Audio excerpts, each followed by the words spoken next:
G'day guys, we're back. Episode 38 of the Infrared podcast. Wait, Alex, you're going to have to hold it up. Your camera God, my camera's not working. Look at that image. We've got technical difficulty, guys.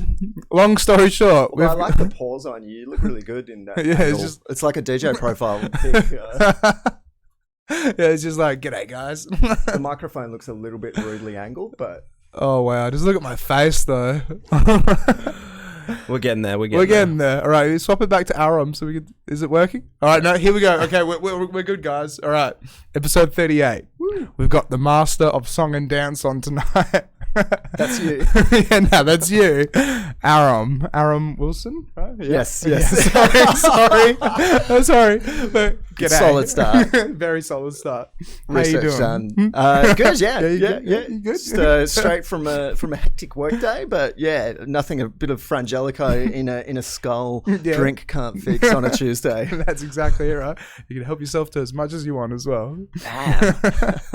So, you do RTR, everything, and who are you? Can you give us a little bit of a rundown and what you do and a little intro, kind of? Yeah, sure. Put you on the spot. I guess I'm one of those people that love to do a lot of things. So I'm probably not content just having one thing in my life. So I guess consistently had full-time jobs that I love, but then I love to do a lot of stuff on the side. So that's ranged from everything like journalism to radio to band management to DJing.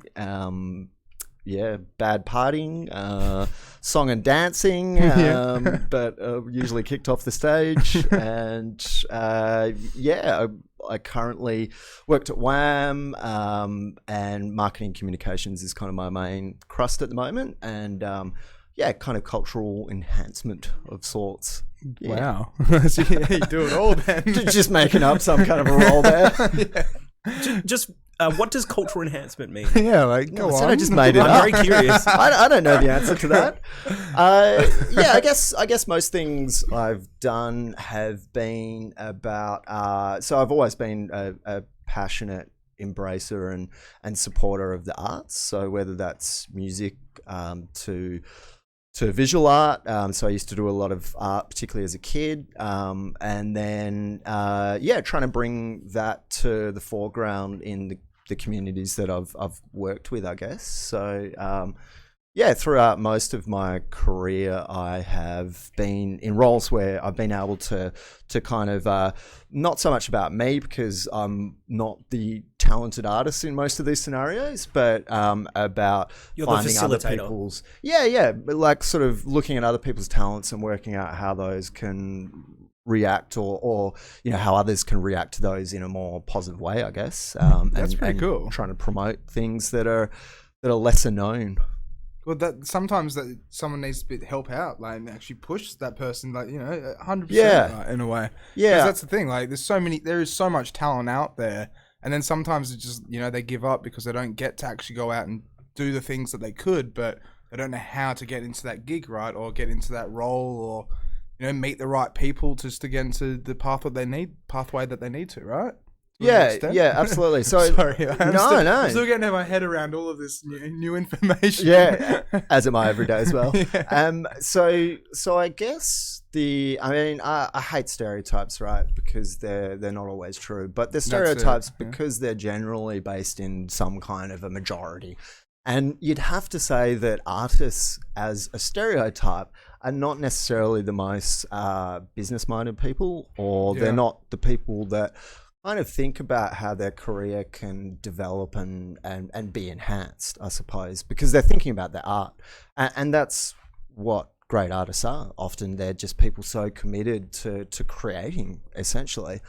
So, I guess my roles in many capacities have been to try and to get those artists thinking about how they can take their art to more people, because there's no point being the most amazing artist in the world if no one's hearing you or seeing you.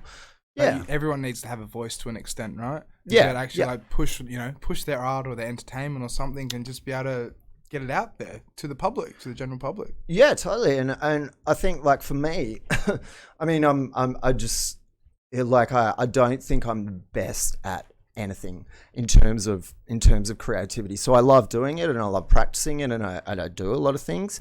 But I'm not sitting there going, okay, my life is going to be as a DJ, or my life is going to be as a producer or artist, visual artist. So I think I much prefer to put my time into trying to make someone else's life better, essentially.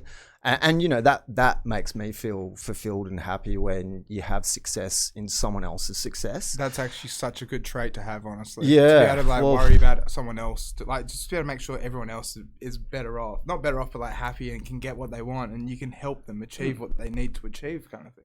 Or what they want to achieve. And I think so many artists go through life just thinking that they'll just be able to create their art, they just go with and the then they'll flow be famous, kind of thing. and it'll just happen. And it's not like that at all. It's not. You've got to try. You've got to have a team around you that can encourage you and support you and nurture your art. And that might be that it is in fact just getting you in your room to produce or whatever it is, because you don't have the skill sets to be able to work out how to get that song onto another level that you're going to get some kind of success out of it, rather than playing a gig for $50 that you go to a club and you spend about 150, because that's not a career. No, that's exactly it's so it's just a 1 hour set at a nightclub. Yes.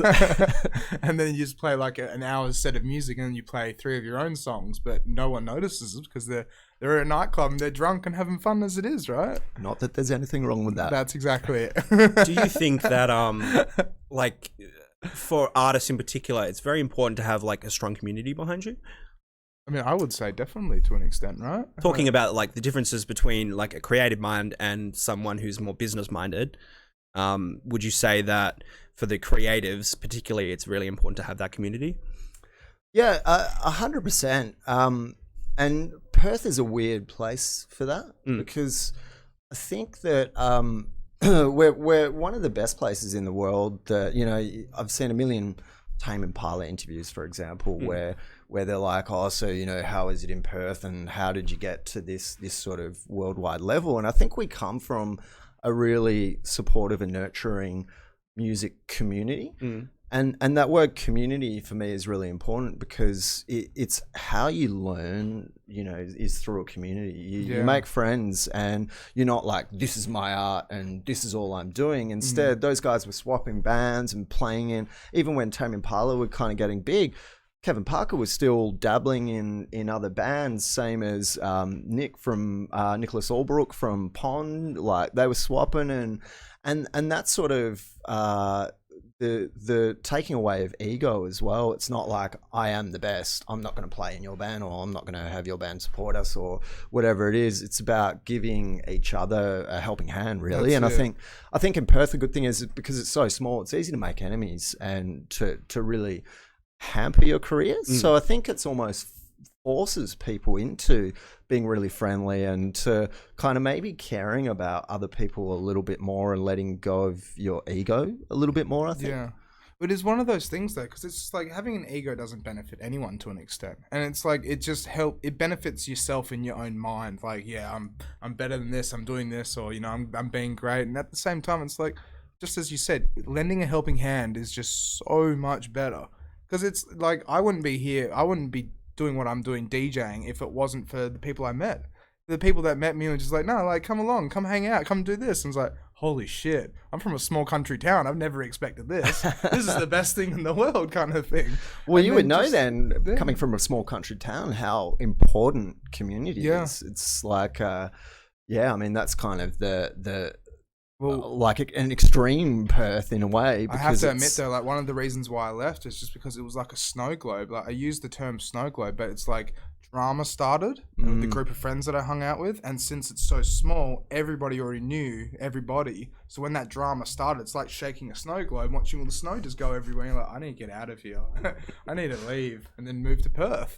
And then, I like that little analogy. Yeah, cool. Because it can be like that sometimes. Yeah. Because then the snow's just like rattling and shaking in the whole entire globe, and you're like, fuck, like, this is not good. And you can't see properly unless you get the F out. That's it. Yeah, for sure. And so, I mean, it's got its disadvantages, I suppose. So coming from the management background as well, it's there's limited people that are in a position to be able to kind of push artists forward. And it's a very East Coast centric music cosm, Australia. It's you kind of need the assistance of East Coast support. So a lot of the bands, for instance, if you look at Methil and like pretty much every band that's kind of made it, we all have East Coast bookers. I mean, it's kind of you just can't part and parcel of making money and having a career in Australia. So there is that difficulty of kind of getting to a certain degree of your career, and then it's almost like, oh well, I've got to go to Melbourne or Sydney to take it to the next level. And so you lose a lot of the good people as well through that. But having said that, there's a heap of people still doing amazing things and managing acts that, if you think about a lot of WA's best bands, they're all managed by WA people. They've got East Coast teams around them and international teams around them, but they're still, WA owned, I suppose. Yeah. That seems a weird thing to say, but there's still that level of pride that you can invest in it because they hold true to their roots, I suppose. Yeah, which is good to see. Yeah, that's good though. And it's how it should be as well to an extent, I'd say. Yeah, hopefully. Yeah. So then with radio, so like, how did you get into it though? Because I was looking through your LinkedIn account and you had like 3 degrees or something like that. And like, that's pretty impressive kind of thing. Yeah, I mean, I tried to bum around at uni for as long as possible, I guess. With that.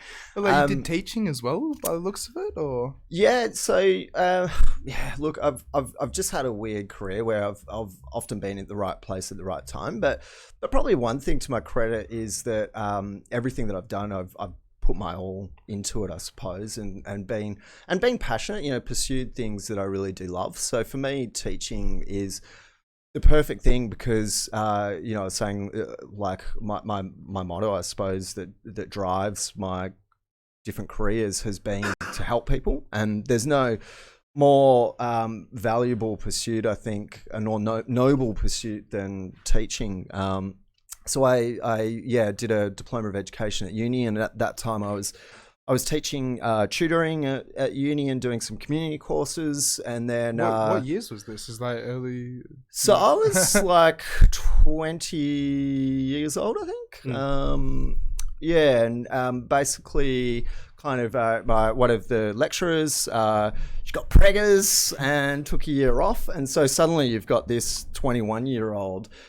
In fact, I used to sit at the beginning of the semester. I used to sit at the back of the lecture theatre, and this was a radio lecture. So there were probably there were probably 150 people in the thing, and I'd sit at the back and pretend I was a student, or just kind of like to. And they just like these people looked older than me. I mean, I still look younger than the most 21-year-olds. Yeah. And like just breaking that down, that divide, because there shouldn't be. I think that's the thing about learning off people. It doesn't matter who you are or yourself or who you're speaking to. Yeah. There's always something to learn from people. That's it. And that should kind of be this pursuit of life. And if I can share knowledge with people, then that certainly drives me. It's like what I've been talking to Mitch not last couple of episodes, but like last couple of weeks, where it's like perspectives on things. Yeah. Where like everybody has a different perspective on how a situation happened or occurred.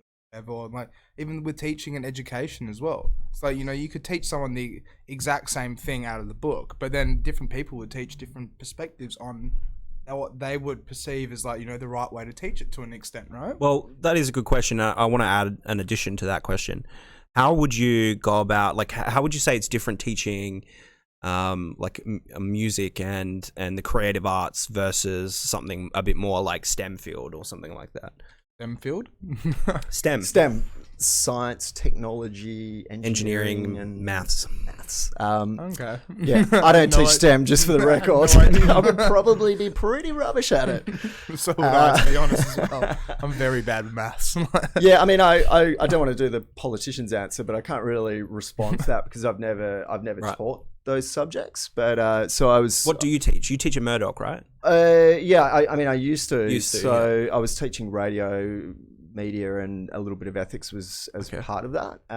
But yeah, I did English and media teaching. So again, arts. But yeah, I mean, it's a good point in terms of everyone responds to different teachers. I'm sure everyone can think of a teacher that inspired them.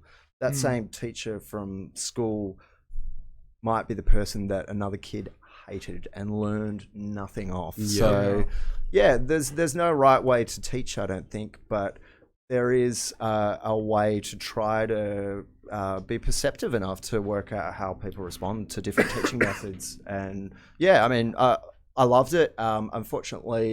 Not unfortunately, but my life took another turn, and I felt kind of guilty because, like I said, it's a really noble pursuit, teaching, but it seemed like one of those things for me that I sort of had too many other interests going on, and also I'm not someone that handles failure particularly well, to be honest.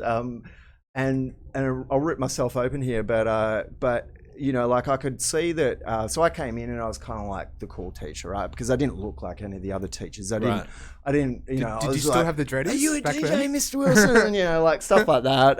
Yeah, I did. Yeah, yeah, I can definitely get them. Be like, yeah, he's cool. He probably plays reggae. Yeah, so I hate reggae. And so instantly you've got that kind of connection. The kids don't respond to someone wearing a business suit necessarily, and you know, like sit down, Matthew, and that kind of approach. That wasn't my approach. But I could see that I'd made some impact with some of these kids, and I taught at really low socioeconomic schools when I did my pracs. So as an example, at one of the schools, there was a teacher that got hit with a baseball bat, and there was another girl that got raped. That was within the first week that I was there. So we're talking about some serious issues going on in this school.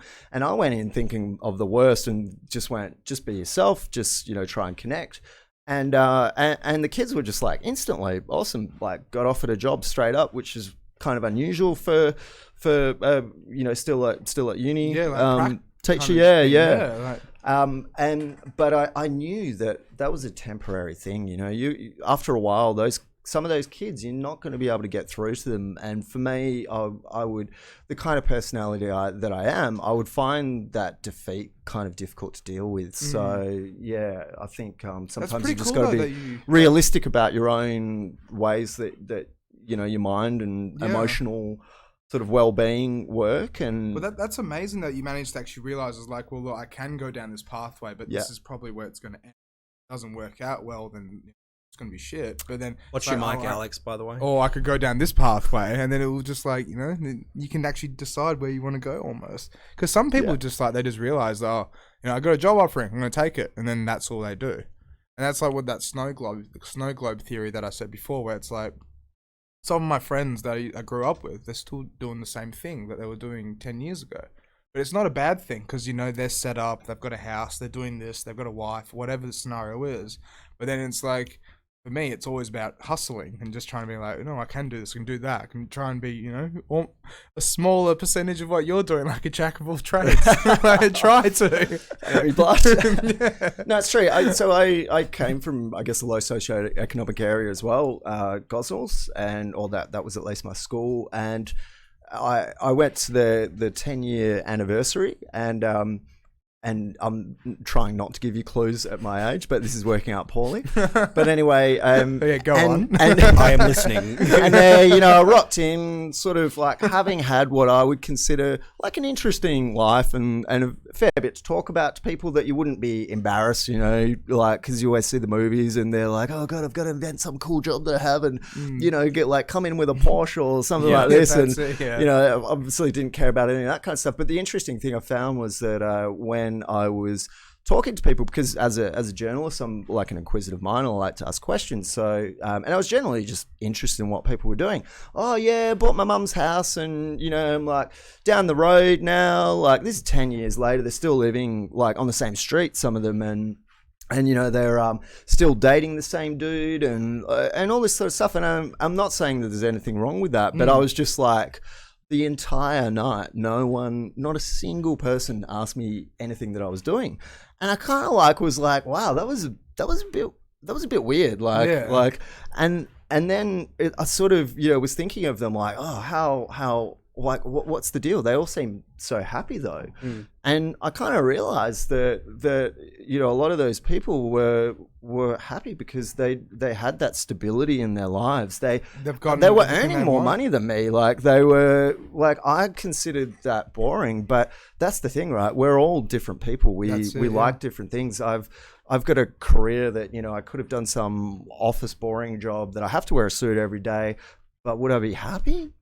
I wouldn't be, because I'm not the type of person that a lot of my friends were, I guess, in high school. I just wouldn't be happy with that. So I'd rather be, you know, broke and scamming your Frangelico.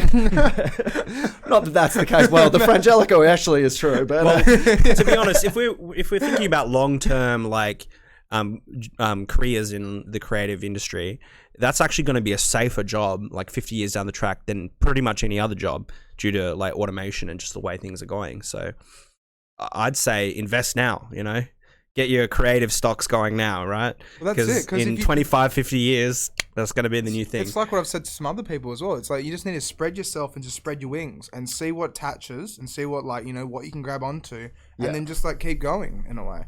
Find one door, you go through that door, another door opens, go through that door, and just keep branching off until eventually you get to the point where, like, yeah, I'm happy with what I've done, kind of thing. Yeah, I think a lot of people are happy with being a complete expert and the best of the best at something, and they're happy just to retain that for their lives, and respect to that, because that's how some of the most amazing things are built in this world and constructed and thought of and all that sort of biz. But for me, that's not really what makes me happy. So and you know, you talk about diversity and actually one of your guests, I won't say who, but one of your previous guests that you've had on, I saw a post of his, and it was quite a funny one, and in that because when COVID happened, a lot of DJs that had been, you know, career DJs, all their income is from DJing, and he made a joke about, like, it's the first time I've had to update my CV for 10 years, and it's like, wow, that's like awesome, but far out. I would be quite scared if that were me, because you've just been devoting yourself to that. But you know, they're a way better DJ than I'll probably ever be, because they've devoted it to that. I'd rather be like pretty good at things, but a lot of things, and keep on learning, really. That's for like better or for worse. Good at everything, worse, master of none sort of situation. Exactly. Yeah, but I feel like that's becoming more and more the thing. Like with any industry, like you have to diversify your skills, and it's harder to be like just go and get that one degree and do that one thing, if you know what I mean. I don't know if I'm explaining this very well. No, I would agree with that as well, because it's just like what I said before. It's like spread your wings and just kind of just find something that makes you happy and then stick with it, kind of thing. Or find something that, you know, multiple things that you can do, and just don't stop. If you stop moving and then you get complacent, like, then you'll settle down, and then it's kind of just... I think the point is, like, you don't want to shoehorn yourself into one thing. When, like, for example, like, if you want to be a DJ, like, learn how to, you know, do graphic design, learn how to be a promoter, learn how to produce music, learn how, you know, diversify your skills, so that way, like, it's more for money reasons and for, like, living, but, like, also because down the track that's going to be way more valuable than somebody who's just really good at one thing, I think. Well, no, I would agree with that as well. Sorry for going on a long tangent about that. No, that's fine, Mitch. Cheers. Just trying really hard not to keep this interview moving by asking you guys questions. So what do you... It obviously works. What do you study again, Mitch? But no, we were going to talk about radio, weren't we? Yeah. So with the radio there, like RTR, everything. How long have you been doing radio now for? Yeah, how do you get into it as well? Like, obviously you studied it, but then like after, you didn't just get a straight job into it, right? Or... Well, I mean, you got to teach. No. Right? And in fact, I've never really had a job out of radio. It's always been, apart from teaching it, but income for me isn't really something that motivates me for the kind of music that I'm into and the kinds of roles I'm into. As well, like 100% income in, like, just, you know, making 100K a year would be great. But the thing is, though, it's like if you're going to be slaving away making 100K a year, then weigh it up. It's like being able to do multiple things and just enjoying while you can, right? Yeah, absolutely. And RTR is the epitome of that. So shout outs to Radiothon going on at the moment. But RTR FM, for those that don't know, I guess, is an independent radio station. That word independent, I think, is really key for me, because it means that they're not repressed by having rules of, and you know, there are certain rules, I suppose, but it really is about diversity, and you don't get that kind of diversity on other radio stations. You don't get the ability to be able to say what you actually think, because sometimes that could piss off the producer or some viewer or listener that is going to complain and potentially lose them advertising dollars. So it really is one of the greatest places to be able to hear freedom at work, really. People playing what they want, and that's where real passion is created you don't get it created from people reading scripts and playing playlists that are, done by a music director that Absolutely. playlist the entire radio station. So it allows things like the WA music scene and to be nurtured. Essentially, RTR is the biggest nurturer of WA bands, for the formative sort of stages of their career. Obviously, you need those bigger radio stations to then take them to the next level, because RTR FM is still, a minority radio station. So RTR's only broadcast here in Perth, right? It is, yeah. Well, it's broadcast around the world on the internet. Yes. But yeah, it's Perth based, filled with Perth presenters, and people that have been doing it for many, many years that just know their stuff inside and out. The kind of people that you don't want to talk to if you don't like their type of music, because they're going to talk to you about it for the next hour. Like I kind of avoid talking to General Justice because, I don't like reggae. And, but he's a lovely person. You don't look like you hate reggae. I get caught every time. But that's going back to the stereotype thing again, I think. It is, I know. And I've got dreads, so fighting the stereotypes. But you just get some lovely people that are there not because of money. They're there because they love it, and those are the kind of people that I want to hear and connect with for sure. Well, see, I reckon honestly, being able to remember someone or remember their name for the good things that they did is so much more important than just being able to go, oh yeah, they made a lot of money and they own a mansion, something like that. Because it's like leaving a story behind. We've only got 80 years on this earth in a way. Well, 90 years on this earth to be able to try and leave an impact, right? And it's just being able to do the right thing by the right people. It means so much, right? Just being there and doing the good deed. Yeah, I just can't get past the 90 years. There's no way I'm living to 90 years. You reckon? You're very warm and fuzzy tonight, Alex, huh? Yeah. Very warm and fuzzy, racing. I've been drinking a little bit of this Frangelico. I'm just playing catch up, so I'm almost there. Yeah. Definitely getting warm anyway. Yeah, that's it. It's just the heater. So, in terms of RTR, what are your responsibilities there at RTR? Yeah, so I'm just a presenter. So I've had various roles over the years, but a couple of those I had to quit recently because I was going to go to Paris. Oh yeah, that's right. I heard this. And so basically we'd booked our my partner was already over there. She's a doctor. She got a job at Médecins Sans Frontières, which is her dream job. And I guess in the medical world, we're very similar like that. She's she's way more passionate and lovely than me. But Médecins Sans Frontières is Doctors Without Borders. They're also a not-for-profit organization set up worldwide to deal with largely countries in need, let's say. So a lot of developed countries, a lot of places in Africa with things like Ebola and malaria issues. And that's pretty cool though. So she'd get to fly all over the world to an extent, but be based in France, right? Yeah, that would be amazing. Dream job. She's Paris is not my dream city, to be honest. And I really love Perth. I'm I've just got so many things I love about this place that I didn't want to move, but I've been putting this off for a long time. So I just had to bite the bullet and sort of got to sort it out nicely with a good relationship with my work. So I was going to work remotely over there for a while, then come back for our main event, Canning Show, and work here for a couple of months and then make the proper move over there. About 2 weeks into it, COVID happened. And so she was suddenly working on COVID and ended up coming back over here very unexpectedly as the borders were closing for everyone. Okay, so she came back, did she? Yeah, she did. Right. She did. Well, at least you're together and not separated by literally half the world. Totally, yeah. Because you need your community, and there's no better community than a lifelong partner. Especially your partner. 100%. Yeah, absolutely. And so I did have a point to this story. With radio. So before that happened, I kind of had to quit a whole bunch of things I was doing. So anyway, on the radio spectrum, I was doing the coordinator. I was the coordinator of Trainwreck. So that's the program or the main program that I present. And my role, so that's on Saturday nights from 9 to 11 p.m.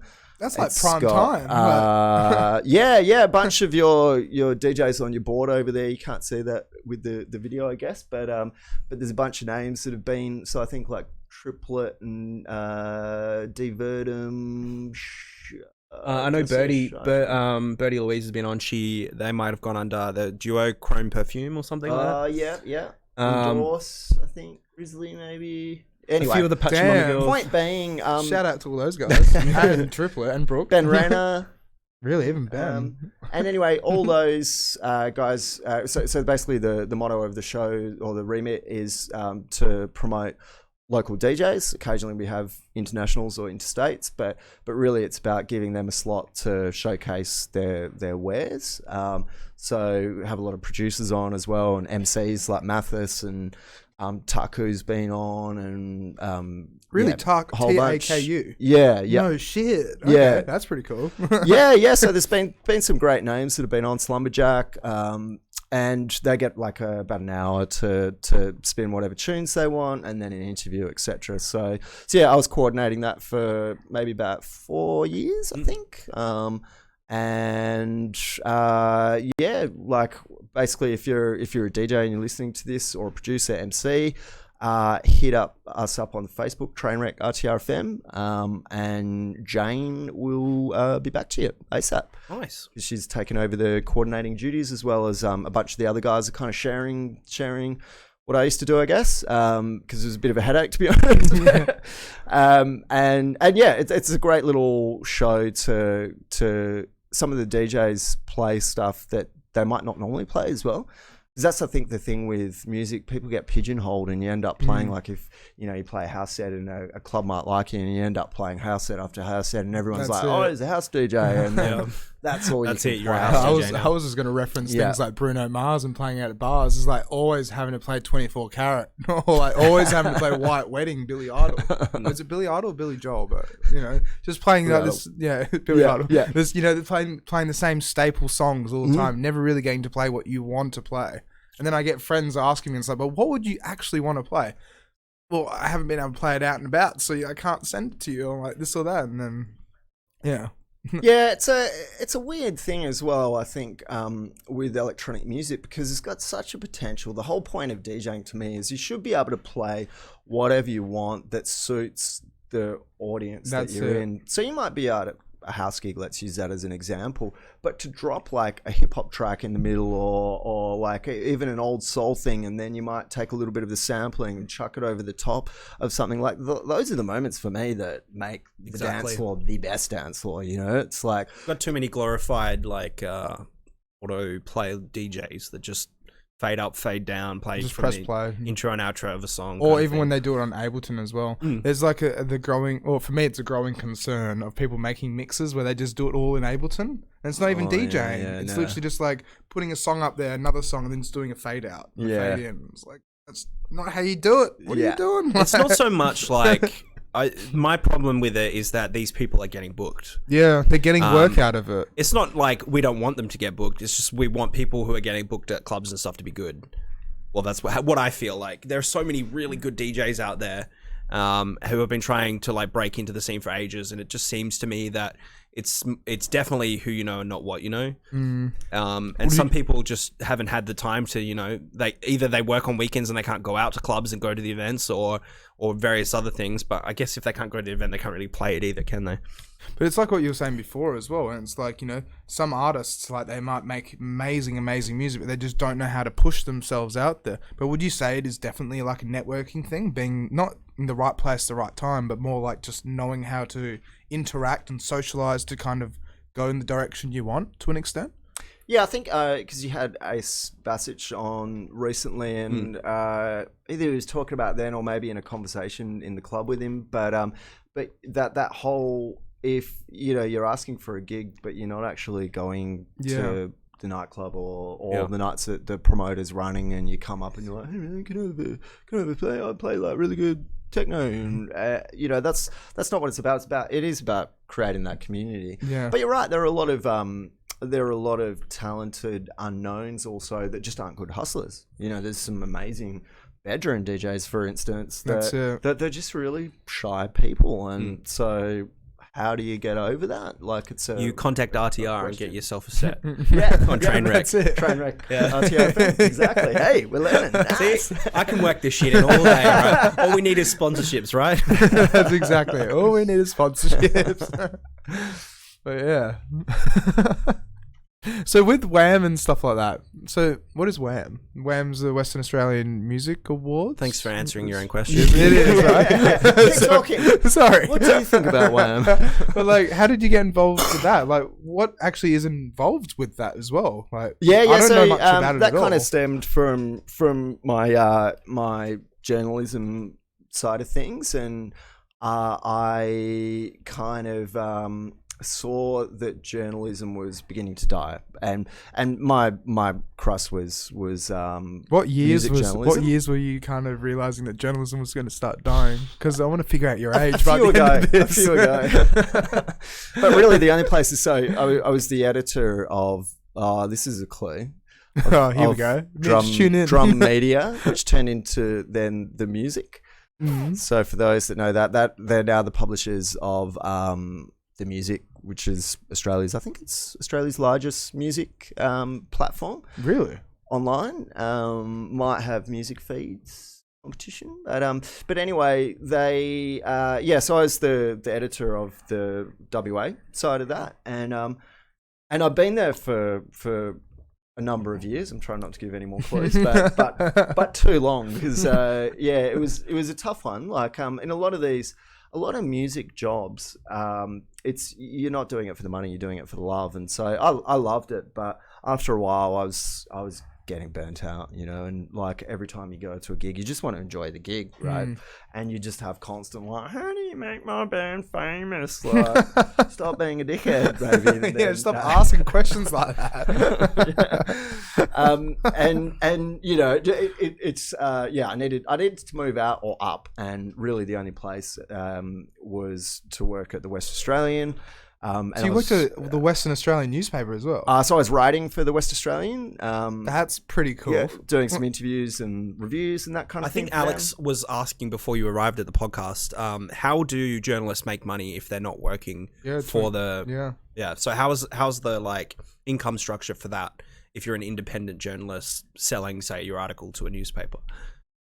Is that the way it goes, or...? Interesting question. I mean, most publications these days have their own pool of writers. Some of those writers might write for different people, but generally, like the old freelance writer of the days of Almost Famous and things like that, where a kid can suddenly just start writing things. It tends not to work like that. But one thing that you can use to your advantage is that a lot of these, because online is still struggling to sort of find, and particularly now with COVID, but to find really strong income bases. So if you look at the biggest platforms, let's use Pile Rats as a Perth platform. Those guys have, they're not just an online publication that deals with music and culture and arts and.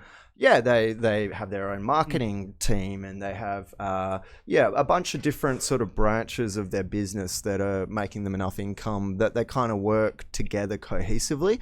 But I think it's pretty difficult to do an online media platform these days if you're not structuring into different roles. And that might just be, having a podcast show or there's different ways of doing it, but certainly it's not an easy thing to get advertising. So for you guys, don't worry. Give it some time. It'll take time. A little bit of time, Mitch. Just a Frangelico sponsor, please, guys. This is delicious. Hit us up, Frangelico, please. Yeah. Please. We're desperate. Please. That's it.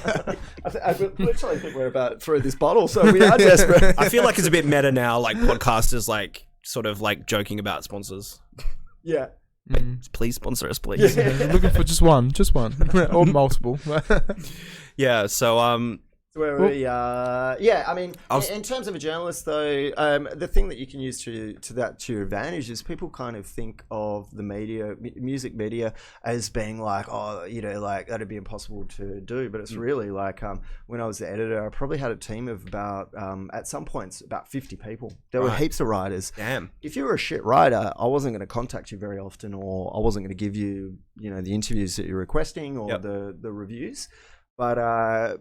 But if you're a writer that's going to learn off, you know, the people around you and try and better your writing, then it's certainly something that you can pursue. And then once you get to a certain stage, then, you know, you can start trying, shop around some articles, but it's not going to get as many dollars as, you know, you would think. And that's the problem, I think, in this day's media age, because as much as, you know, I can very easily slag off mainstream media, As we all can. yeah. But it has a place, and one of those things is actually encouraging research and journalism, because unfortunately a lot of people consider Facebook as their main news source, and it's not, and there's so much fake news so on much these propaganda mediums. basically, And there's so many one sentences that people then, that's the thing that they remember without actually knowing necessarily the facts. So, you know, we're kind of going into more of a news realm there rather than a music journalism. But it will be a sad day when you know, your big, and as COVID happened, like a lot of these community newspapers, regional newspapers, where those newspapers, they weren't getting a lot of money, but they were the main source of news and creating a community amongst people. And, you know, some of those stories might be Ethel lost the cat in the thing, but that shitty story about Ethel and her cat, that actually means something to some of those people in that community. Exactly, So there is a place for competition as well. You want your different layers of media, and I think it's a sad thing if a lot of these big guys start getting knocked off, and or you know, on the other side of things, you can't get any free good quality media as well, and you end up having to pay for everything, and then people are just like, oh well, I won't get it, I can see it on Facebook or whatever.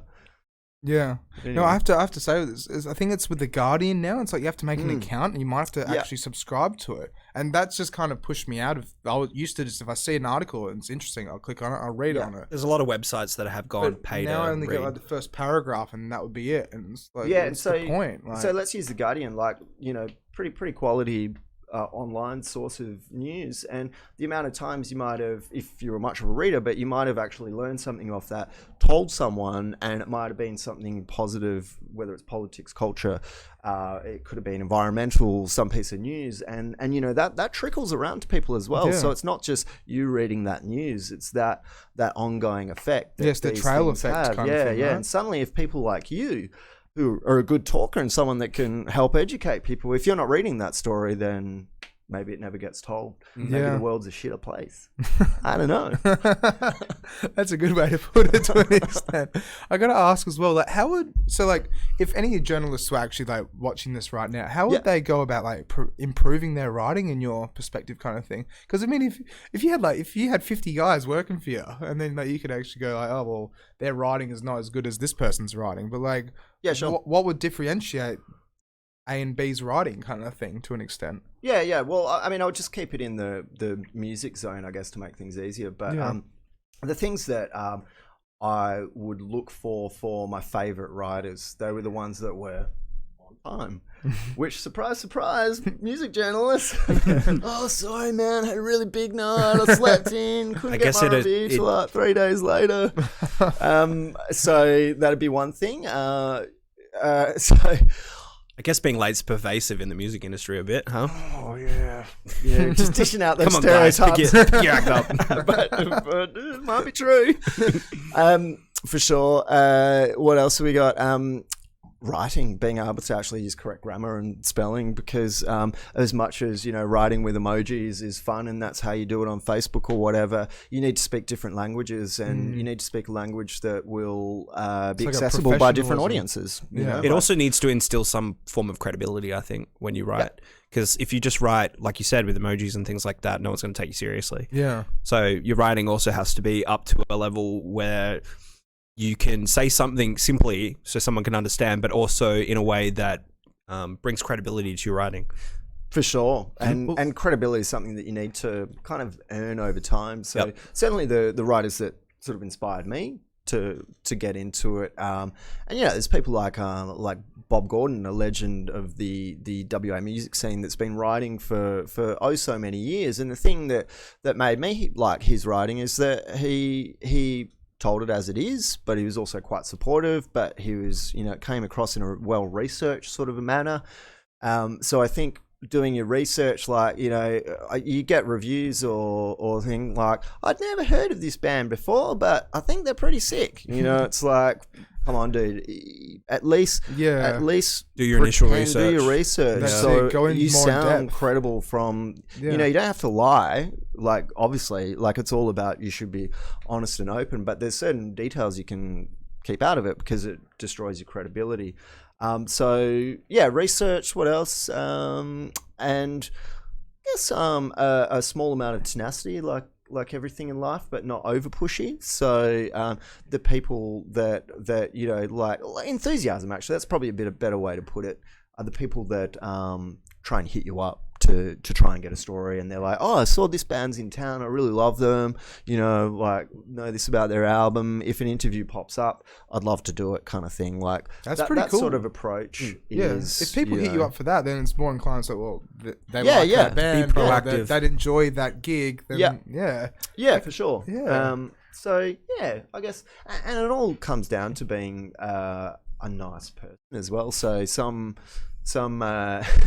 particularly the columnists, for some reason that I had, there used to be like beefs between them and other crews, and like the DJ crews, and I'm not going to name any names, but or crews, but there was animosity because they were kind of like competing against each other, and when I'd given them the role, I'm like, no, in this column you've got to be supportive of everyone, like you're creating a community, right? Yep. And they were just doing themselves a disservice because they were getting this guy pissed off that's then telling all their mates in the music and promotions world that they've done this and that, and then it's against the philosophy of community. Is there much drama in the journalist industry at all? Because I mean, like with music, it's like what we were saying before. Since we're so small, it can be quite cliquey.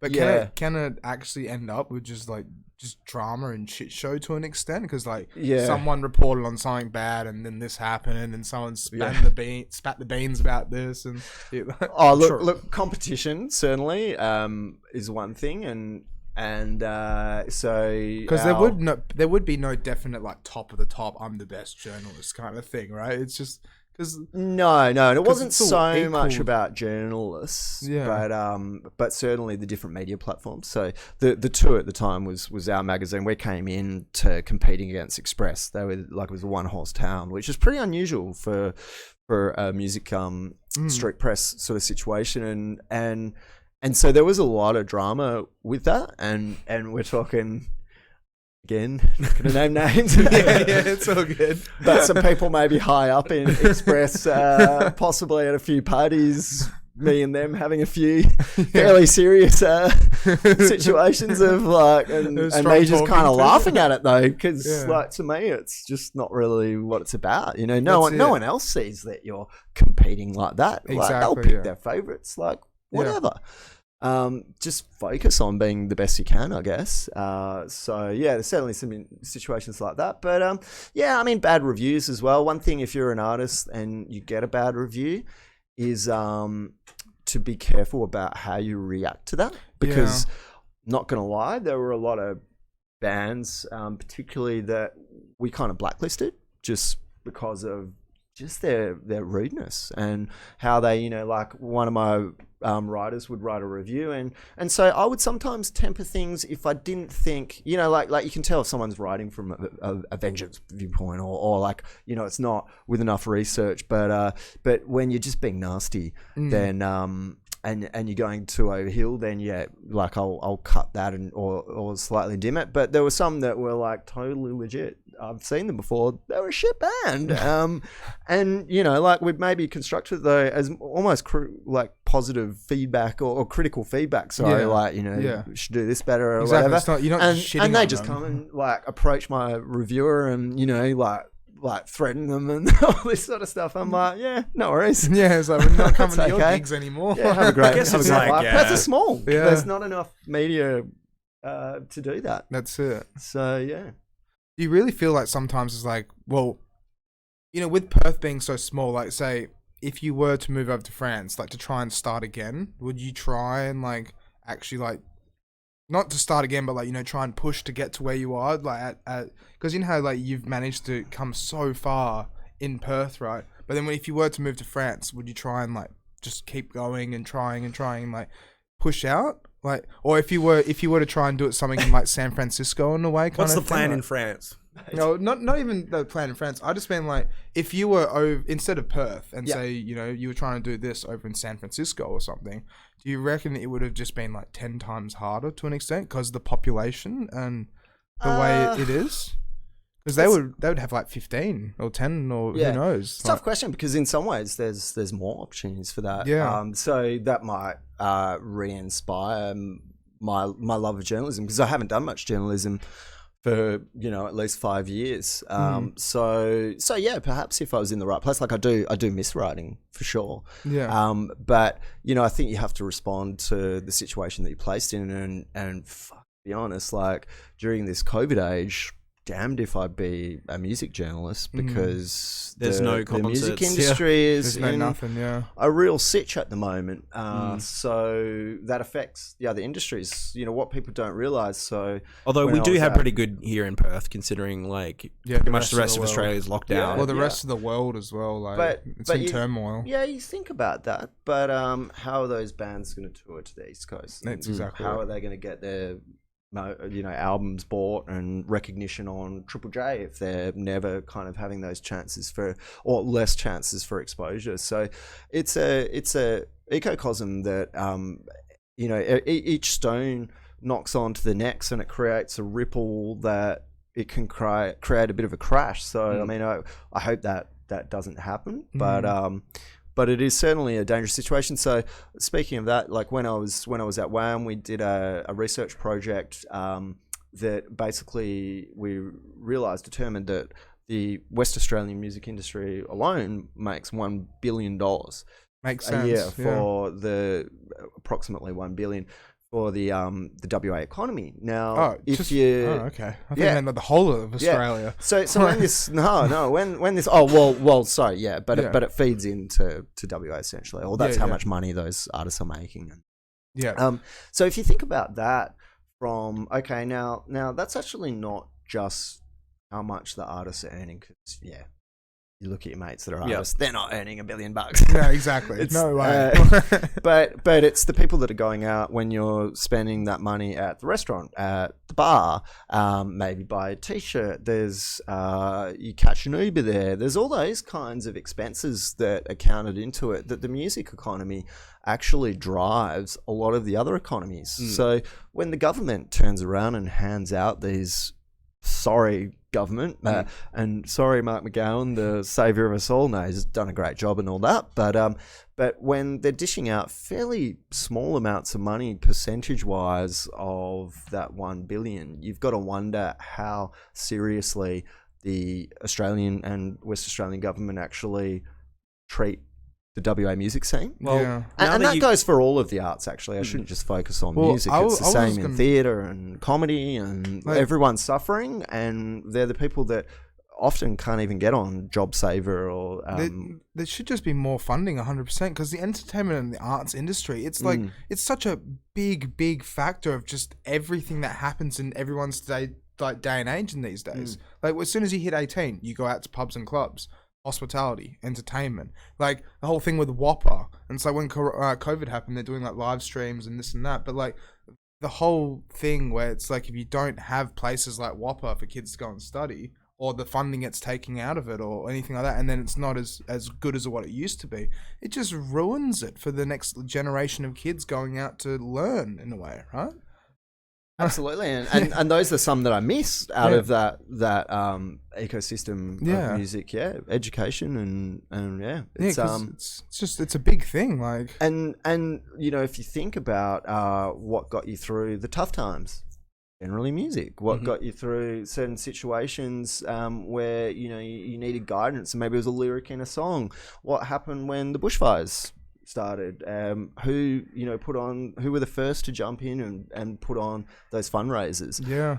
Often musicians and artists, and it's the Southbound one as well. I'll never forget that, because since I'm from Bustleton's, like I was actually going to have some friends stay at me who were playing at Southbound. But with that, it's like we didn't get to go down. The whole thing got cancelled, and then straight away it's like Hilltop Hoods and stuff. Now bushfire fundraiser, and it took off. It just worked, and they saved it, or they managed to raise a heap of money. It's worth it, right?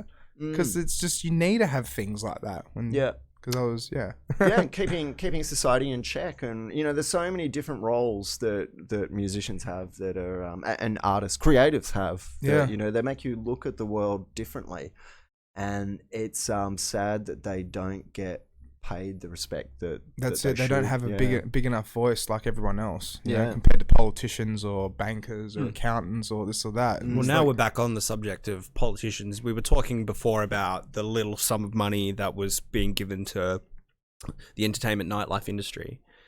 What you would know probably better than I do. What is the track record of the state and federal government in terms of looking after the entertainment industry in Perth? Have they been an overall good force or an overall negative force, like a hampering force? I feel like I'm just asking shit questions tonight. Mitch has got all the goods. Sorry, did I come in too hot? No. Well, I mean, I don't. It's getting you thinking. I don't have any stats for that. Yep. I mean, I kind of do have some from Wham that I potentially can't reveal. I mean, well, you for don't the have record. to reveal It this. is on public record, so you could go. You could go search it, because they are a not-for-profit. So any not-for-profit, you can basically track those details down. But essentially, for what some of those organisations do, they get paid pittance. Yep. In terms of funding, and it's constantly a battle to get that funding. Like sometimes you might have 3-year WA government funding, but you've got to apply for that at the end. So that uncertainty of your future is like anything in life. It's difficult to go on if you're unsure about planning long term. So it's. I mean. Yeah, the WA government's pretty good. So, oh God, I forgot what they're called now. They used to be Department of Culture and the Arts, but now they've got some weird thing with sports and stuff in as well. Right. Yeah. Nothing against sports, but and anyway, they have been pretty good over the last 10 years, but they may have had some fairly strong criticisms over the last couple of years. I remember when I was leaving Wham, and I was part of that because I was applying for. So I used to be on the panel for Department of Culture and the Arts. So I'd assess artists' applications for pretty cool. touring grants and stuff. And it was great because you got that sort of inside knowledge of how people were going for it and what they're hoping to achieve from their applications and from that grant money. And there were some great grants that went through, but then there were some changes, and basically suddenly those same people that were quite good at getting applications done and I'd done a bunch of applications, I'd had inside knowledge on it, we were not getting our applications approved. So funding for whatever reason wasn't being How long given to ago artists, did this happen? Was this a change in the last couple of years? So this relatively happened with the change of the state government then? Yeah, no. So you could say McGowan is making it harder? I mean, obviously it was changed before McGowan came in. Right. I think. Yeah. So McGowan's just ignoring it. Look, I don't know what the application. Of course, this is all like now. opinion and I stuff. I haven't applied for anything for a long time. I haven't really heard about others' applications, but and then again, I hate to go back to COVID, but that's going to be a game changer again as well. So wouldn't it be great to get Mark McGowan on here? Oh, it'd be so good. If only one day. Fingers crossed. I'm not very happy with him actually, because we ate this pizza on the weekend and it wasn't as good as it was normally. In fact, it was pretty bad. In fact, I vomited after eating it, and I think it was because the mussels were a bit dodgy. And then I saw Mark McGowan at the same place eating my pizza, and so I must have given all the good mussels to him. And, Fair enough. Anyway, sorry. He But gets the a best serious of life. question though: who puts mussels on pizza? Yes. Yeah, that's very true. Come on, marinara, dude, Yeah. delicious. I don't think I've ever I haven't tried What it is before. seafood? Yeah. Nah, come on. Never tried it. Never. Like, Seafood pizza. Something you got to give it a See, go. that's bad journalism. If you haven't researched, and you haven't that's tried very it, then true. you can't comment on it. That's exactly It's like Alright, it's writing a not- review when you didn't go see the band. God. That's it, right? So yeah. Yeah. Yep. Yeah. It's a little I love bit- it when Planning your next marinara pizza. I love when Alex just looks at me and is like, "Yeah, Yeah, bitch, yeah. So. Oh shit. Did you write a whole list? I of stuff? did. Where's it Tonight, going? I'm just a bit nervous tonight. I don't know what it is. I'm not usually like this. Like, Should I ask myself some questions? well, just I gotta admit, like as I said, like when I read your resume, I was like, oh my god, like holy shit, there's so much to talk about. Well, one thing I did want to ask as well, like you were doing DJing with your wife as well, like you were doing like live instruments. How does that work? Like the whole thing? Do you just play music and then she'll cover it, or does she play it and you'll play like bass over, like the drums over the top of it? Yeah, or? so yeah, we had a brief snippet of convo before this, but my wife is the talented one when it comes to music. So I'm like, I just play other people's records and do things with them a bit, but at the end of the day, I don't, like, I'm not musically trained, so more about the vibe, I would say. Yeah. And she, though, happens to make me look bad in every aspect of my life. So you think I'm a little bit daunting, but she's That's a very good daunting. wife. That sounds cool. And What's your DJ name, by the way? so it's just my name. Yep. Because I saw like 3 or 4 of them. I'm like, Yes. So there's like Luxes, LXX Lovers. Ah, okay. So that's our project together, and it's meant to be kind of like a multi-art sort of a project as well. So it's not just about so she's or she was a fashion designer. She's kind of stepped away from that for a while, but we're kind of talking about maybe some fashion ideas, and then yeah, you know, she's good with art and ideas generally, and so we're gonna, like, she's a good writer as well. She used to write for me, actually. Really? It's very awkward when I had to tell her, no, sorry, that's not very good. No. Actually, it was awkward the other way around when I'm like, damn, I'm the editor and this girl's like doing better than me.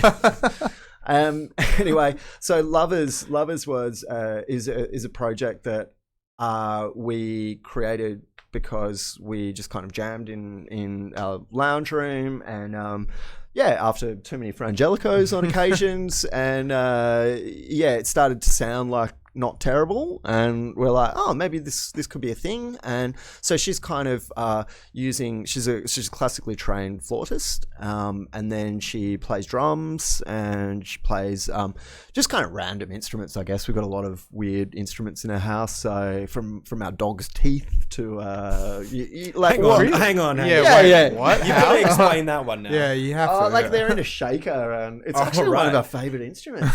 Like, it just sounds really good, and because you put an echo effect on it or something, and it's got like this Right. real, like, almost soothing sort of. She's really quite into experimental music. She's definitely like we both love pretty much all music except for reggae, and I'm probably being a bit harsh with reggae. I do like some, and dancehall I like, but anyway, so yeah, basically just kind of me playing unplanned as I generally DJ. I'm not someone that ever really plans DJ sets. Just kind of go with the vibe. It's and the best way to do it, right? Just freestyle. yeah, I think Just- so.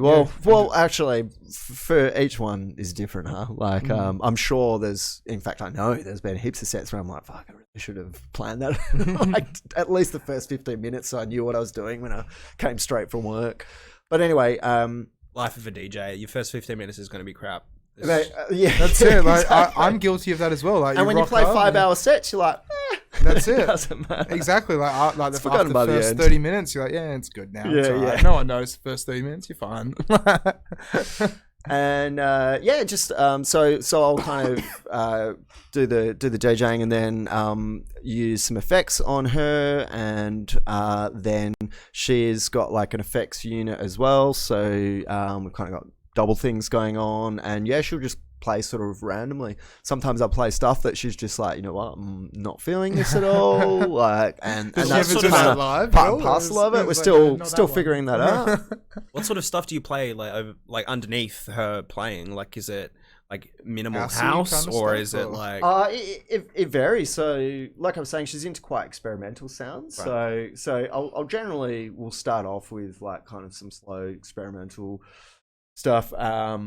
And then kind of like generally goes up in your she I don't know, she just kind of goes with the flow, and like I was saying, there's still some, so I've kind of got a folder of like stuff that I'm creating, of stuff that I know that she kind of likes. That's so cool, because previously, and it's good fun because we get to play together, and we're kind of an unusual couple like that. Like, we're very very independent, but you know, very together as well. So I've always been told, like, from my parents and stuff, it's like, you know, your wife should be your best friend.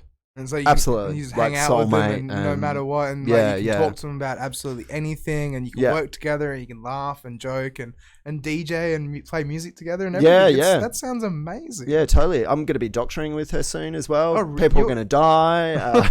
Wait, you're going to get into? Are you actually going to get into? I was about to say, holy shit, that's a career change. Do you think you're going to topping our score in TE biology? Oh, sorry, human biology was about the extent of my doctor's career. Congrats. Yeah, that's pretty cool. My highlight of my life.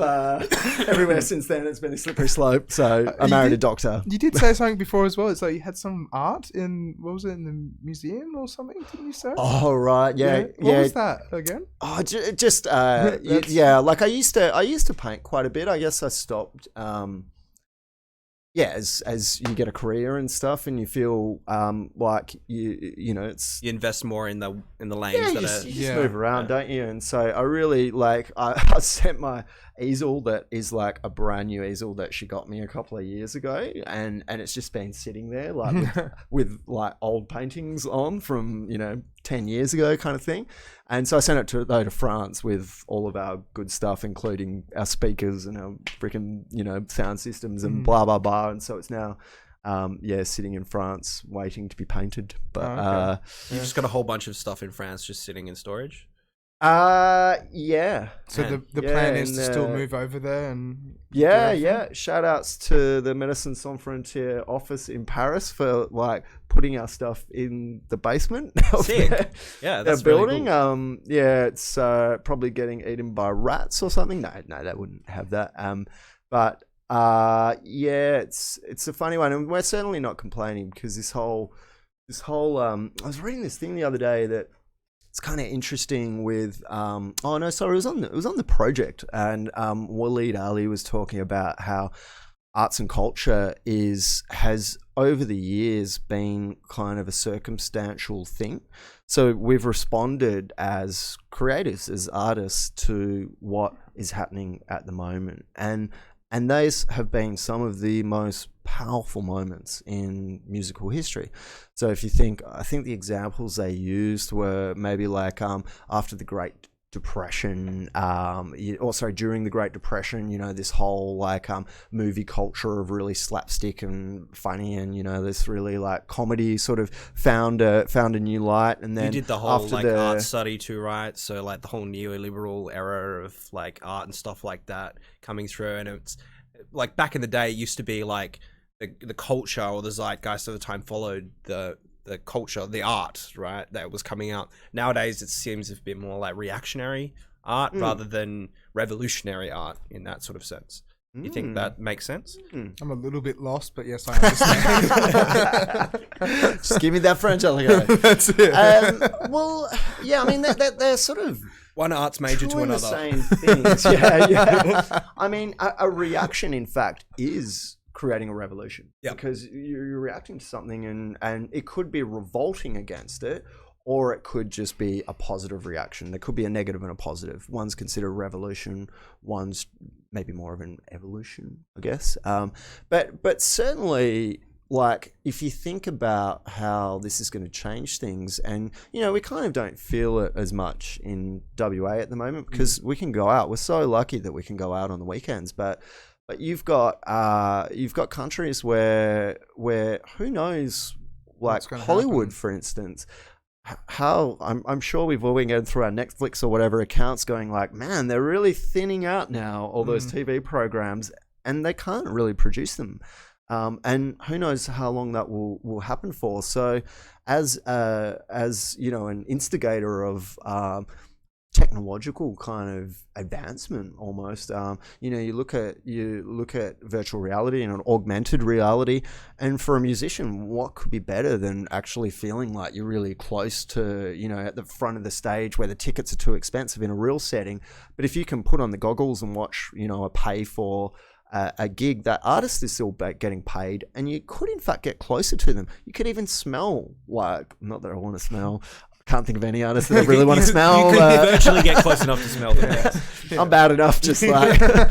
But you know, like there's a whole different realm of potential opportunities that exist within that space. We're probably not going to see a lot of that for a while though, and there's going to be a lot of scared artists during that time, and people that'll probably quit as well. Yeah. And then what happens to, you know, like, does becoming an artist become less of a dream for as many people, and then the quality of artists are less?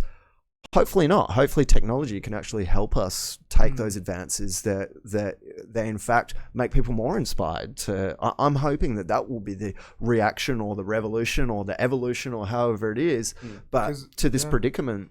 That is exactly it. That's what's so scary, because it's like, who knows how the rest of the world's going to come out of this. So many people will give up on it. They'll be like, I'd just rather go back to what I used to do. And like this, it's like the whole idea of just trying to be an artist. It doesn't seem as like inviting or appetizing as what it used to be, to an extent.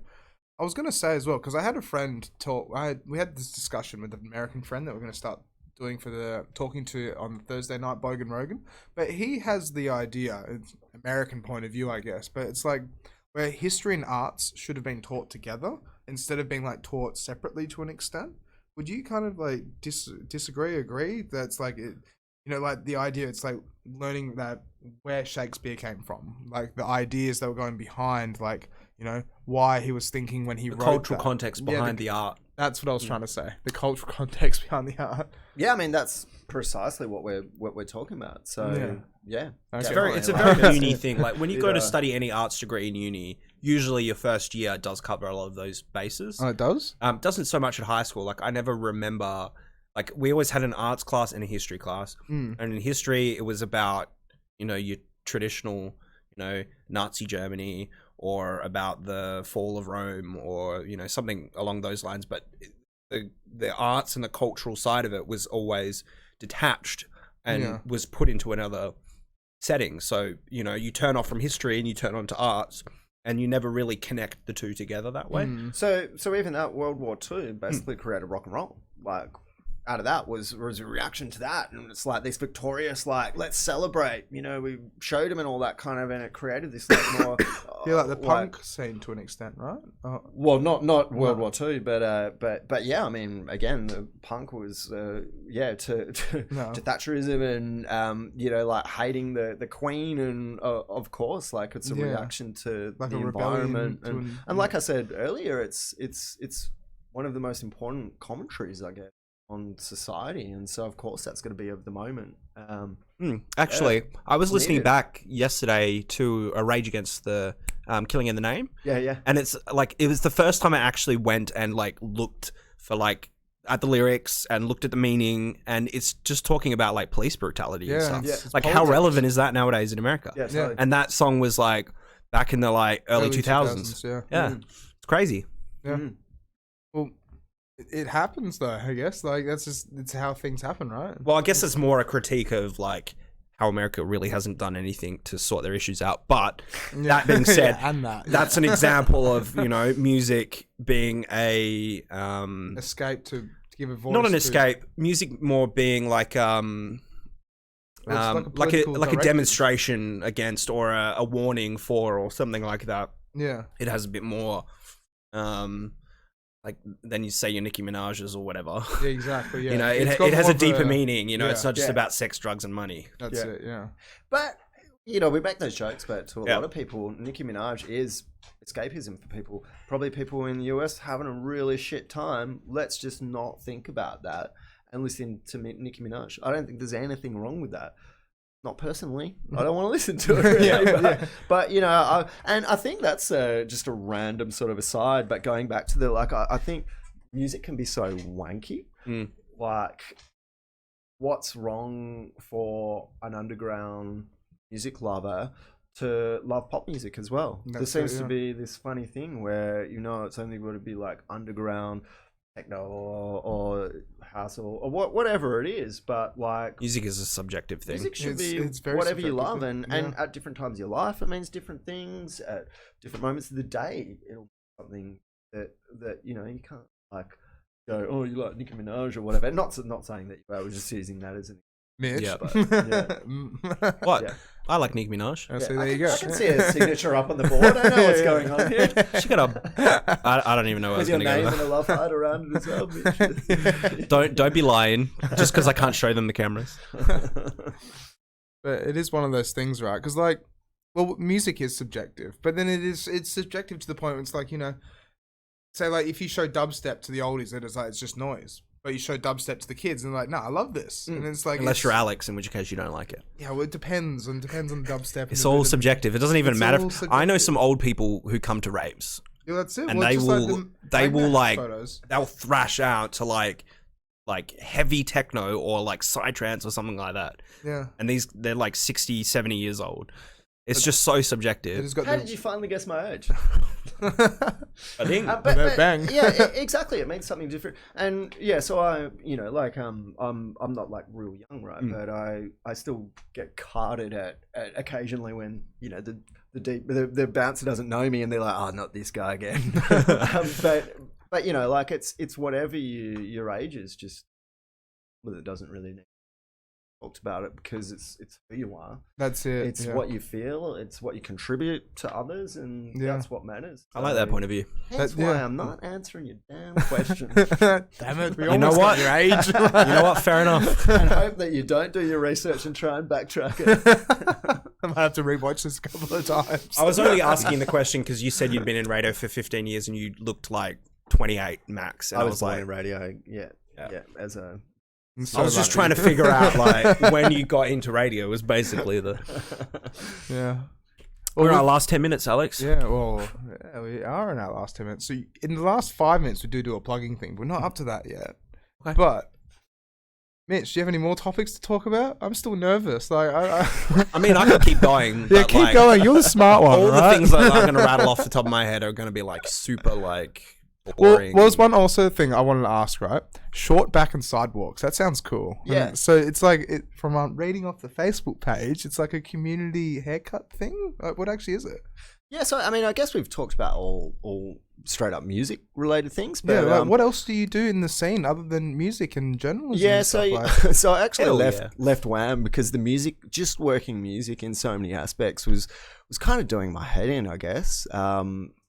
Yeah, I basically had enough of it for a while, and I still love it, of course, and so I'll still do other things, but when your passion becomes, you know, like a constant day job, and also working within those industries, make no mistakes, it's you know, like I live well, and I've been lucky in the jobs that I've had, but like there's not a heap of jobs in Perth that you can get, and I've just been lucky, I suppose. So Well, my answer to that would be make your own job. Well, that, Yeah. to an Start your own extent. thing, which is what we're doing. Well, yeah, I would agree with that. But then also at the same time, it's like, if you start your own thing, then how do you get the experience working for someone else in the industry or the area that you Well, you wanna- don't need to. You make your own experiences. Yeah, that's true. Yeah, that is true. Yeah. All right, you got me there. Look, I think you've both got valid points, but you also have to be prepared for failure as well. Yeah. Like it's That's like it. the reason, for instance, I left management was because I was managing Kushka, who was having some amazing stuff going on in her music career, and one of my like sort of last moments of, you know, or things that I achieved was like I was literally on the phone to a dude from Future Classic, Flume's manager, and him and me trying to talk about how we could convince her to doing a track with Flume. Convince her? Yeah. When you just like walk up to her and be like, Flume wants to do a track with you, you want to sing on his track? You would think so, but she's an artist, no doubt about it.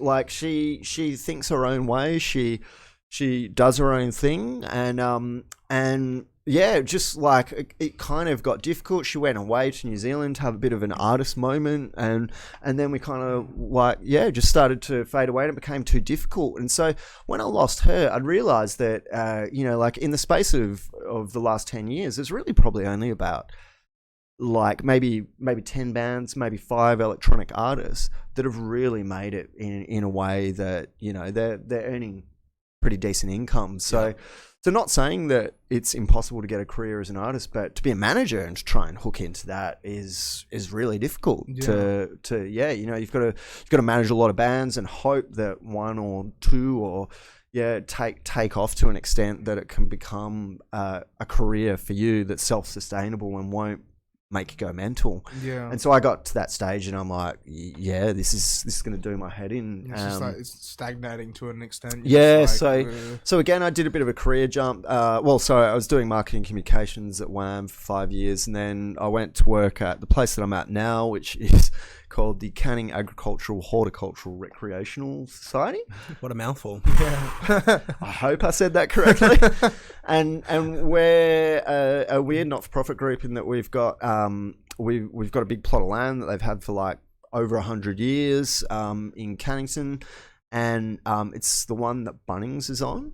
Yeah, Okay. I think And I know the one. It's so just basically down the road from Carousel, right? Yeah. So Cannington Exhibition Centre is the venue situation that we've got, and then Bunnings actually hire some space off us, so they're built on our property. So we get income from them that goes straight back into enriching the community. So through That's a nice partnership. yeah, really good. Through workshops and through lessons, and I mean, just to give you an example. So, like the thing is, for me, just doing one thing, like just music. You come home, you play music. You know, it's like I went to this place and I was just like, wow. Today on the menu we have the over 50s ballroom dancing. I get to talk to Jennifer, my favourite purple-haired 70-year-old, and then, you know, there's like some workshop for knitting going on, and then we've got an Islamic festival on the weekend with thousands of people going to. You know, it's like just so varied that that was something for me, that and just meeting different people and connecting to different age groups, and I found that really kind of liberating. And so yeah, I mean, I love it there. Still get to do all my music stuff, but back to, sorry, I'm getting a bit sidetracked. Short back. Not sidetracked at all. Yeah. No, that was I was just going to quickly say that's what I love about the DJing. It's just going out to different venues and meeting so many different people, and just like the atmosphere where it's like you get to be the guy sitting in the corner playing music, but you get to, like, you know, create memories, and people get up and dance, and they might meet their girlfriend there, or, you know, whatever the scenario is, and it's just like, oh, I did that. I was just playing music. That's kind of cool.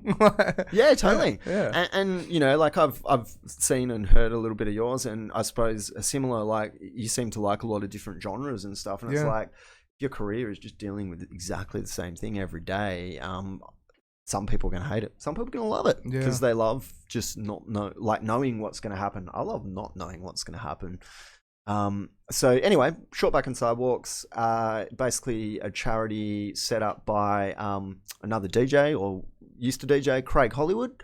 And he got together with actually Taku, was sort of in the beginning process of it, and basically cutting people's hair that were homeless to begin with for free. So it kind of blossomed then into people in need. So not just homeless people, but people in respites, people that might have been through domestic violence, young kids in home centres, things like that. So yeah, anyone that is in need of a haircut. And the basic principle of it, and I feel stupid saying this with someone that obviously needs a haircut, but is that it was just such a simple idea that people take pride in their appearance, no matter their situation in life. So you can be sleeping on the streets, but the ability to, or the feeling of having a haircut for that person can be something far more than words. It's something that, a lot of us, maybe not me,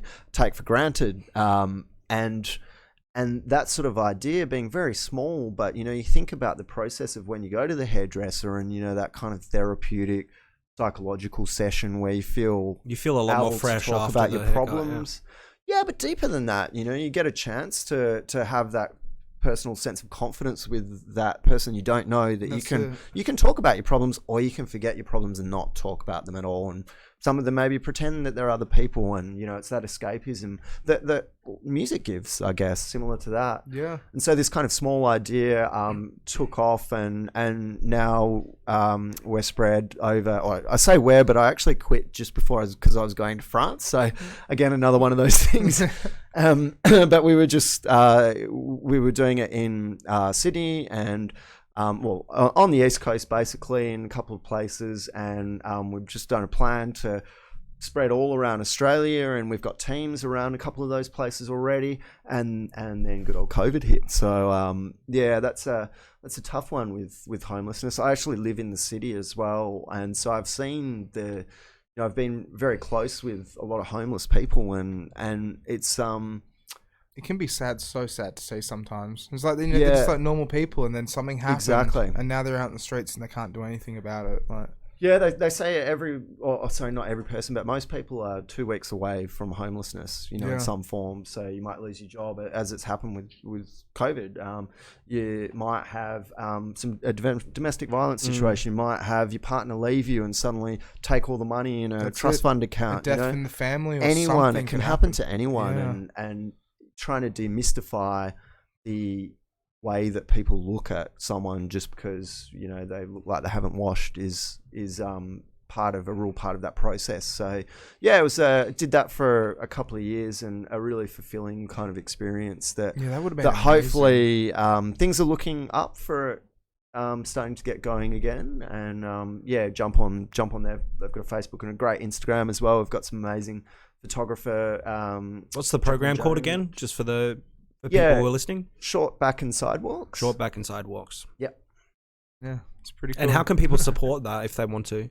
Yeah, you can make a donation. Yep. Shortbackandsidewalks.com. I'll put the link in the description of the video once it's up. Remember that? Yep. Yeah, awesome. That'd be great. And just make a donation, really. You can get in contact with them if it was like a sponsorship thing from a business perspective. Barbers can get in touch with them. So I think when earlier in the year, they would have had probably about 50 barbers, I think. Cool. And, on a rotational thing. And we're talking about like WA's best barbers sort of thing. They aren't just... no offense to students, but they're not. Exactly. So, and they were all just volunteering their time because I think for people to spend time with someone in need and downtrodden in life, it can really put into perspective your own lucky situation in life as well. So I seem to be going on real philosophical tangents. It's really good. That's what I was saying. Is like we haven't really had anyone on that's done so much. Usually it's just like, I'm just a DJ, or I'm just a producer, or I have a record. Yeah, there's definitely too much stuff here to go through in a 90-minute. That's what I mean. You have to come back on. You have to definitely come back on. So we just talk more and just learn more. Maybe when you get back come back from France, we can have a chat about France. Yeah, I'm sure there'd be some stories there. Yeah. So are we just about finished? Because should I sneak in one more thing? Oh no, of course. Yeah, no, that's fine. I'll be remiss of, because as an actual plugger, something that I am starting at the moment is we've got a group called Historic Heartbeat.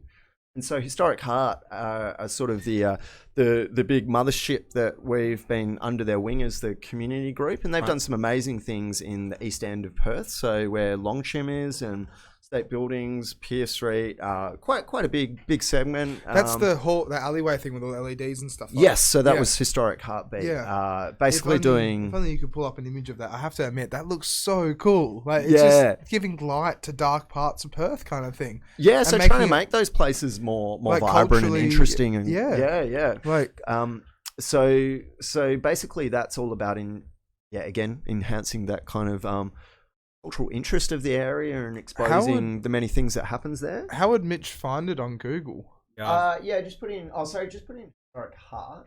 Probably not Perth. I think Perth will. Perth was. This is going well. We'll get there. Yeah, so that's.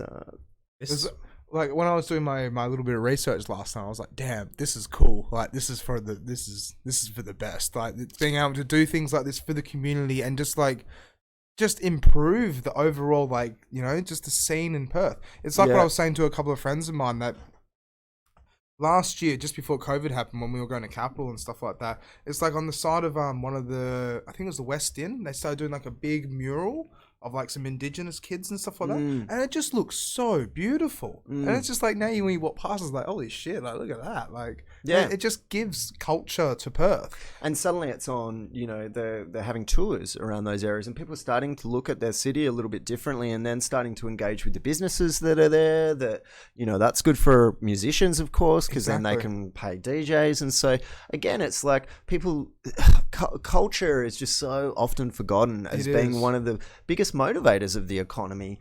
Like, that's it. What do you think the banker does when they get home? They probably listen to music at some point in the night. Like, that's exactly it.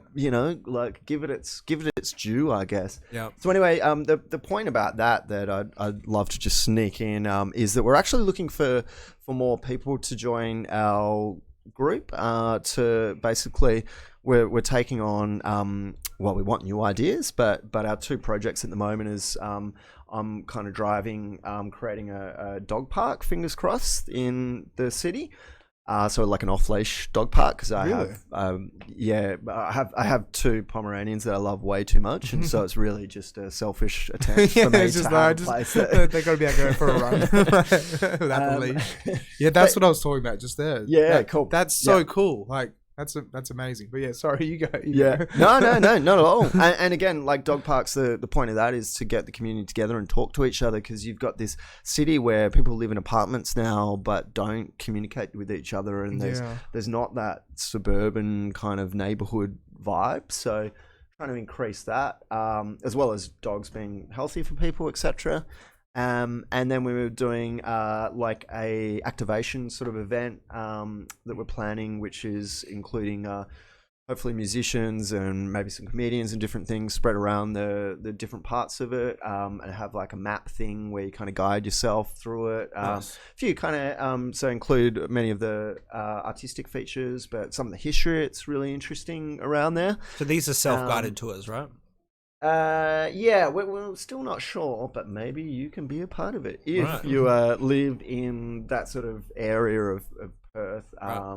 If you live in Perth, basically let us know and get involved. Yeah, please.